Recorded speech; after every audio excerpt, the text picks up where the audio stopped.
वह एक ऐसे शख्सियत हैं जिन्होंने मुगलों को खदेड़ कर लाल किले पर फतेह हासिल कर ली थी।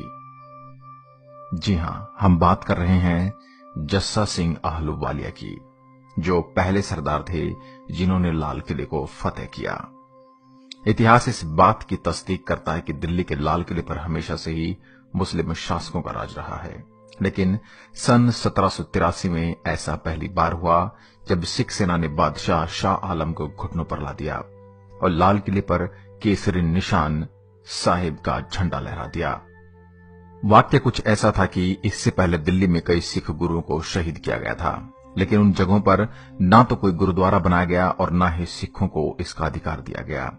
इसके साथ ही इसी दीवाने आम में बैठकर 1783 से 67 वर्ष पूर्व सिखों के बहादुर योद्धा बाबा बंदा सिंह बहादुर को 740 सिखों के साथ शहीद करने का फरमान सुनाया गया था। इस सब को देखते हुए बाबा बघेल सिंह की अगुवाई में जत्थेदार जस्सा सिंह आहलूवालिया और जत्थेदार जस्सा सिंह रामगढ़िया ने मुगलों पर आक्रमण कर दिया। इसमें जत्थेदार जस्सा सिंह आहलूवालिया की बेहद अहम भूमिका रही। उनकी वीरता व बहादुरी को देखते हुए दीवाने आम में उन्हें सुल्तान उल कौम की उपाधि दी गई। आहलूवालिया को लाल किले में बादशाह के पद पर बैठने के लिए कहा गया, लेकिन उन्होंने यह कहते हुए मना कर दिया कि सिख धर्म में बादशाह का कोई सिद्धांत नहीं है। चूंकि इसी साल इनकी 3री जन्म शताब्दी पूरी हुई है, ऐसे में जस्सा सिंह आहलूवालिया के जीवन के कुछ खास पहलुओं और किस्सों पर नजर डालना और भी दिलचस्प रहेगा। जस्सा सिंह आहलूवालिया का जन्म 3 मई 1718 को लाहौर के गांव आहलू में हुआ था। उन्होंने बचपन में ही युद्ध कला में महारत हासिल कर ली थी।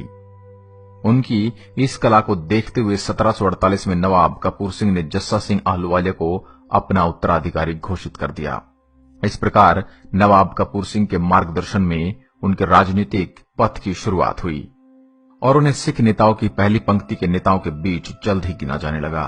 1748 में नवाब कपूर सिंह सलाह पर 65 समूह जो अस्तित्व में आए थे उन्हें फिर से 11 समूह में बांटा गया और 11 समूहों की सभा को दल खालसा नाम दिया गया।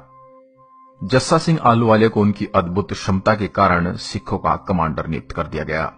सन 1761 में जस्सा सिंह आहलूवालिया के कुशल नेतृत्व में सिखों ने पानीपत की लड़ाई से लौट रहे अहमद शाह अब्दाली पर हमला किया और 2200 हिंदू महिलाओं को उसके चंगुल से रिहा कर सकुशल उनके घर पहुंचाया। अब इनका निशाना दिल्ली था। इसके लिए बाबा बघेल सिंह, जस्सा सिंह आहलूवालिया और जस्सा सिंह रामगढ़िया ने मिलकर एक रणनीति बनाई। यूं तो यह तीनों अलग अलग क्षेत्र से थे, लेकिन जब इस युद्ध की बारी आई तो यह तीनों एक हो गए और इनकी सेनाएं भी एक हो गई। चूंकि बाबा बघेल सिंह, जस्सा सिंह आहलूवालिया और जस्सा सिंह रामगढ़िया पीछे से ही दुश्मनों को पराजित करते हुए आ रहे थे, इसलिए इनकी सेना ने यमुना तक अपने पांव फैला लिए। इस समय तक पानीपत के तृतीय युद्ध में अहमद शाह अब्दाली से पराजित होने के बाद मराठों की शक्ति बेहद कम हो गई थी और अंग्रेज दिल्ली में अपनी जगह बनाने में लगे हुए थे। ऐसी परिस्थितियों का लाभ उठाकर सिख सेनाओं ने बार बार यमुना पार कर दिल्ली और उसके आसपास के क्षेत्रों पर आक्रमण कर दिए।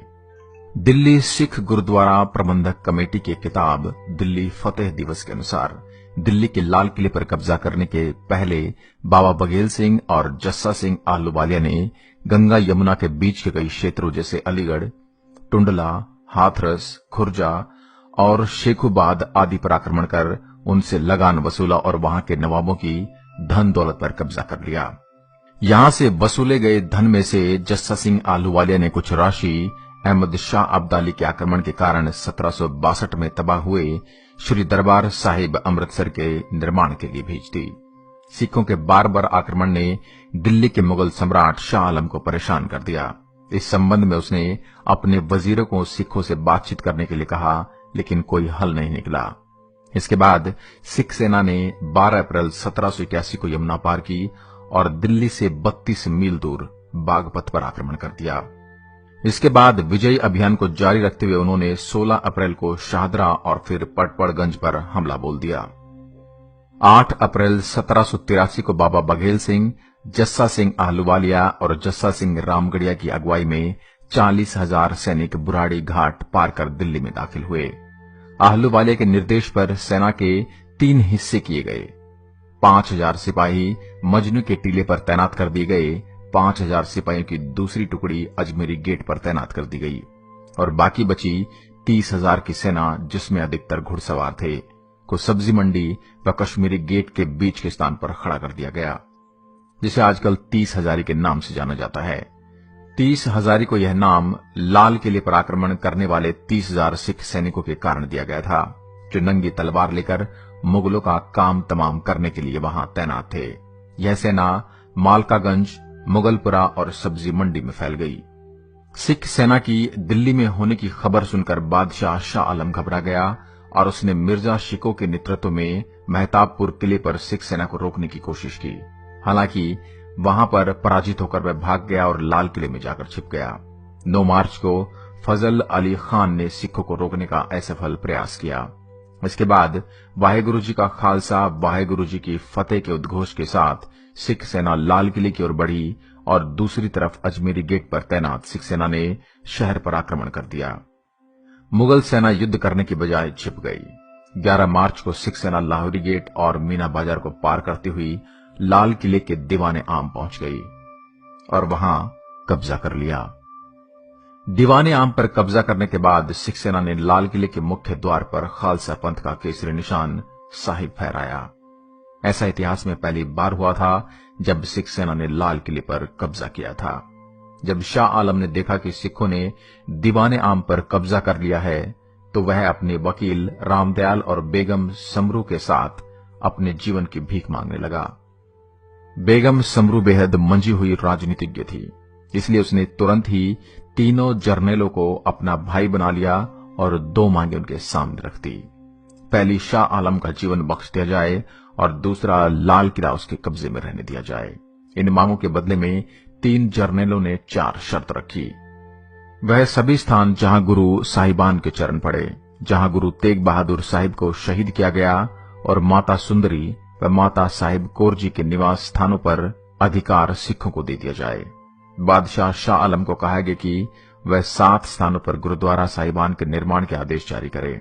गुरुद्वारों के निर्माण तथा अन्य खर्चों की पूर्ति के लिए कर की वसूली में से 6 आने प्रति रुपया उन्हें दिया जाए और जब तक गुरुद्वारे का निर्माण पूरा नहीं हो जाता तब तक 4000 सिख सैनिक दिल्ली में ही रहेंगे। इसी के साथ बाबा बघेल सिंह गुरुद्वारे के निर्माण के लिए दिल्ली में ही रुके रहे।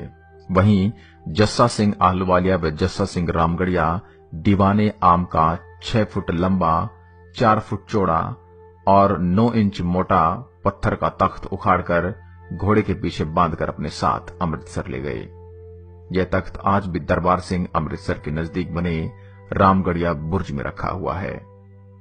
तो ये थी दास्तान जस्सा सिंह आहलुवालिया व जस्सा सिंह रामगढ़िया की लाल किले को फतेह करने की। आशा करता हूं यह वीडियो आपको पसंद आया होगा। ऐसी ही अन्य वीडियोस के लिए आप हमारे चैनल शब्दबाण को लाइक करें, शेयर करें, सब्सक्राइब करें और अपने सुझाव हमें कमेंट बॉक्स में जरूर दें। जय हिंद, जय भारत।